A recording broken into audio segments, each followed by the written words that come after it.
সন্দেশখালী নিয়ে রাজ্যকে প্রশ্ন রাজ্যপালের। রাজ্যের থেকে 5টি প্রশ্নের উত্তর চান বোস। কি কি সেই 5টি প্রশ্ন দেখাবো। রেশন দুর্নীতি নিয়ে কি পদক্ষেপ, শেখ শাহজাহান কেন গ্রেপ্তার হলো না, শেখ শাহজাহান দেশে নাকি সীমান্ত পেরিয়ে পালিয়েছেন, সরবেরিয়ার আইন শৃঙ্খলার অবনতির জন্য কারা দায়ী,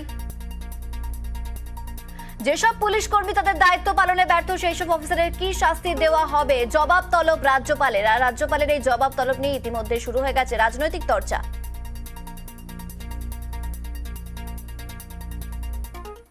রাজ্যপাল তো একটা সাংবিধানিক পোস্ট, প্রশ্নগুলোর তো সাংবিধানিক এবং আইনত বৈধতা থাকতে হবে।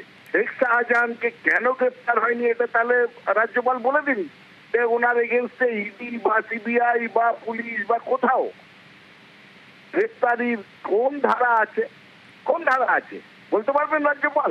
এইসব মানে হাওয়া গরম করার জন্য রাজ্যপালের পোস্টটাকে অবৈধভাবে ব্যবহার করছেন বিজেপির একজন এজেন্ট।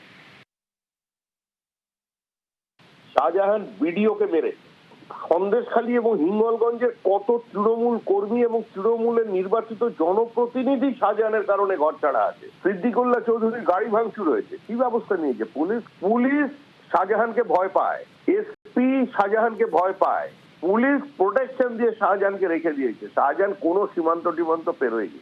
যারা মানুষের পেটে ভাত কেড়ে নিয়ে সেটাকে বিদেশে পাচার করে দিয়েছে, 40,000 চাকরি বিক্রি করে দিয়েছে, তাদের অভিযোগ কি আজকে জনমনে প্রতিষ্ঠিত?